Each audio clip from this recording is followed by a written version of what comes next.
فعل ہے اور اللہ اس کا ٹھیک ہے، اور ختم فعل ہے اور اللہ اس کا فاعل ہے، اللہ حرف جار ہے اور قلوبہم مجرور، قلوبہم بھی بظاہر خود دو لفظ ہیں، مضاف اور مضاف الیہ مل کر کے مجرور ہو گئے اللہ، ٹھیک ہے، اور جار اور مجرور دونوں مل کر کے متعلق ہو گئے اللہ کے، لیکن یہ متعلق جملہ یہاں بطور مفعول کے واقع ہوا، ختمہ کا کام کس پر واقع ہوا؟ قلوب پر، تو یوں بھی کہا جا سکتا ہے ختم اللہ قلوبہم، لیکن اللہ حرف جار کہنے کے بعد اس کے اندر سٹریس اور تاکید پیدا کر دی گئی، تو ہمارا یہ متعلق جملہ جو ہے علی قلوبہم یہ بجائے مفعول کے آیا ہے یہاں، تو فعل فاعل اور مفعول مل کر کے جملہ فعلیہ ہو گیا، ٹھیک ہے، اور واو حرف عطف ہے، علی حرف جار ہے اور سمعہم وہی ہے، تو یہاں سمعہم آیا، آذانہم نہیں آیا، قرآن پاک میں کسی جگہ پہ آذان کا لفظ بھی ہے، وعلی آذانہم وقرا، اور ان کے کانوں پر پردہ ہے، لیکن یہاں مراد ہے کانوں کے سننے کی طاقت، اگر میں زیادہ لغت کے الفاظ یہی بتا دوں اس میں کافی ہے، ختم و قلوب، ختم اور قلوب کا میں نے آپ کو بتا دیا ہے، اگر ایک ہی جگہ پہ ایک آیت میں سارے الفاظ کو ہم وضاحت کریں گے تو لیسن بورنگ ہو جاتا ہے، اس لیے اس کو کم کر کے آگے ہم پڑھیں گے، ختم اللہ علی قلوبہم وعلی سمعہم کمپلیٹ سینٹنس ہے، اور یہ واو سے پہلے پورا جملہ، ٹھیک ہے، علی قلوبہم وعلی سمعہم جو ہے واو عطف ہے علی قلوبہم پر، ٹھیک ہے نا، تو دونوں مفعول مل کر کے معطوف اور معطوف علیہ دونوں مل کر کے مفعول ہو گئے کس کے؟ ختمہ کے، حالانکہ یہ متعلق جملہ ہے، جار مجرور سے مل کر کے جملہ یہ کیا بنتا ہے؟ متعلق جملہ، لیکن یہاں متعلق جملہ بطور مفعول کے واقع ہوا، ایسا بکثرت آپ دیکھیں گے، میرے یہ اشارہ دینے کا مطلب یہ ہے کہ آپ انہوں کو بہت گہرائی سے پڑھیں۔ اب دوسرا جملہ ہمارا کیا ہے؟ تو کیا ترجمہ کیا اس میں ہم نے ختم اللہ علی قلوبہم، اللہ تعالیٰ نے ان کے دلوں پر مہر کر دی، میں نے پرسوں بتایا آپ کو مہر کرنے کا مطلب کیا ہے، مہر بند کر دیا، سیل اپ کیا، اللہ سیلڈ اپ دیئر ہارٹس، وعلی سمعہم، یہاں دیکھیے قلوب کی جمع، قلوب قلب کی جمع سمع، یہاں ہوتا ہے سمع کا مطلب کان نہیں ہے، سمع کا مطلب ہے کان کے سننے کی طاقت، اب یہاں ابھی اگر میں آپ کو لغت کے بکھیڑوں میں لے جاؤں گا تو آپ کو بورنگ ہو جائے گا لیسن، اتنا ہی یاد رکھیں، سمع کا مطلب ہے کانوں کے سننے کی طاقت، کان وہی موجود ہے، کان وہی موجود ہے، لیکن ان کے اندر سننے کا مادہ کام نہیں کر رہا ہے، سن بھی لیتے ہیں بات، لیکن سننے کا مطلب یہاں اطاعت ہے، یعنی ماننا، کشمیری میں بھی ہم یہ لفظ استعمال کرنا چکونو بوزا، مطلب چکن مانا، اردو میں بھی بولتے ہیں ارے بھائی آپ سنتے کیوں نہیں ہو، یعنی آپ مانتے کیوں نہیں ہو، تو یہاں بھی یعنی ان کے کانوں پر مہر کر دی، کیوں؟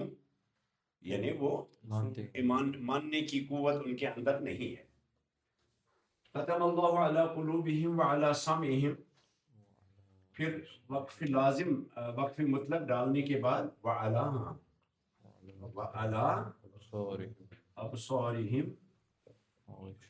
ابصارہم غشاوۃ،